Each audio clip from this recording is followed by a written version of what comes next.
নাই। সবাই জানেন ইন্ডাস্ট্রি কি অবস্থা, খুব দুর্দশায় চলছে। আমরা মনে করেছিলাম যে করোনা আসার পরে আবার আমরা রেগুলেশনের মাধ্যমে সুন্দরভাবে একটা জায়গায় আসবো, বাট লাস্ট 5 তারিখের পরে ইন্ডাস্ট্রি অবস্থা একদম শেষ, কোনো অবস্থাই নাই। যদিও করোনার পরে ভালো কিছু ছবিও হচ্ছিল, এখন এতটা পরিমাণে আমরা চাপের মুখে পড়ে গেছে পুরো ইন্ডাস্ট্রিটাই, যে আমরা চাইলেও আউটডোরে শুটিং করতে পারছি না, আমরা চাইলেও বাইরে কোথায় গিয়ে একটা শো করতে পারতেছি না। অনেক শো, এই যে লাস্ট পূজা শেষ হলো বা ঈদের বলেন, ঈদের পরবর্তীতে আপনার পয়লা বৈশাখ বলেন, হ্যাপি নিউ ইয়ার বলেন, সেই দিনগুলোতে আমরা অনেক শো করে থাকি আর্টিস্টরা।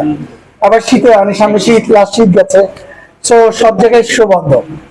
একটা আর্টিস্টরা তারা চলচ্চিত্রের পাশাপাশি ইভেন নর্মালি আমাদের তো ওপেনলি দেখেন একটা উদ্বোধন করাটাই বন্ধ হয়ে গেছে।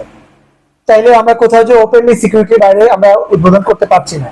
কিছু একটা গোষ্ঠী আছে, তারা মত ক্রিয়েট করতেছে, সেখানে গিয়ে এটা করা যাবে না, ওটা করা যাবে না, সাউন্ড বক্স ভাঙতেছে, এই আর্টিস্টের নিয়ে স্লোগান করতেছে বোয়া বোয়া, মানে যে যার মতো করে সে চলতেছে, কিন্তু এটাকে প্রোটেস্ট করার মতো কেউ নাই।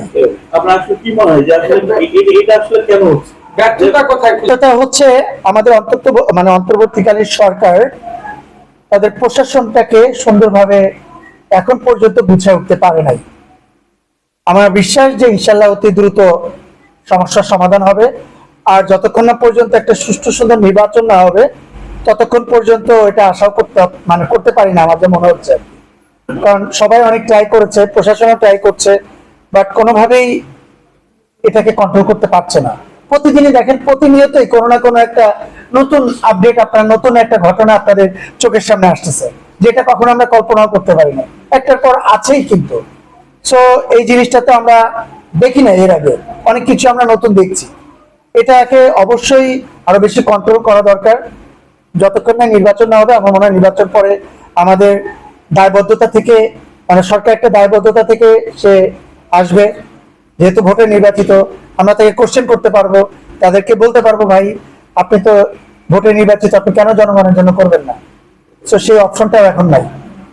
ভাই একটা প্রশ্ন আছে, যেটা হচ্ছে যে বাংলা চলচ্চিত্র ফিল্ম ইন্ডাস্ট্রি যেটা বুঝি, সেখানে হচ্ছে লিস্ট নিয়ে দিচ্ছে কোনো কোম্পানি, এটা বিষয়টা আপনি জানেন কিনা? আসলে না, আমি জানি, এটা নিয়ে কথা হয়েছিল যে দেখেন চালাতে পারছে না বিধায় আরেকজনের কাছে দিয়ে দিচ্ছে। তাহলে আমরা তো, আমাদের এটা ব্যর্থতা না? আমরা বলেছি যে লাস্ট 16 বছর এই সরকার এই করছে সেই করছে, সে তার বাইরের কাছে বিক্রি করতে চায়নি কখনো ইন্ডাস্ট্রিটা।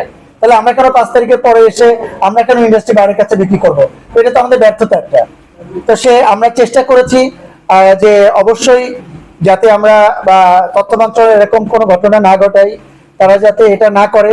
সবাই প্রোটেস্ট করেছে, আমাদের এমডি ম্যাডাম যিনি আছেন উনিও প্রোটেস্ট করেছে, আমরা বিভিন্ন মহল থেকে ট্রাই করেছি। আপাতত এই বিষয়টি স্থগিত আছে। এই যে প্রত্যেকটি হাউস ফ্লোর যে ভেঙে দিয়ে নতুন করে সংস্কারের কথা বলছে, অনেকগুলো ফ্লোর কিন্তু পড়ে আছে এইভাবে, এটা কি করে দেখছেন আপনি? এই সংগঠনের সাথে জড়িত আছে সেই বিষয়টি। ফ্লোর তো পড়ে থাকবে কাজ না থাকলে। আমরা তো আগে যেমন একটা এফডিসির ভিতরে পুরো ছবি শেষ হয়ে যেত, এখন তো পুরো ছবি চাইলেও আপনি এফডিসির ভিতরে শেষ করতে পারছেন না। আপনার স্ক্রিপ্টের জন্য হলো, লোকেশনের জন্য হলো, আপনাকে বিভিন্ন লোকেশনে যেতে হচ্ছে। তো সেক্ষেত্রে শুধু এক ফ্লোরের ভিতরে আপনি কতটুকু শুটিং করবেন?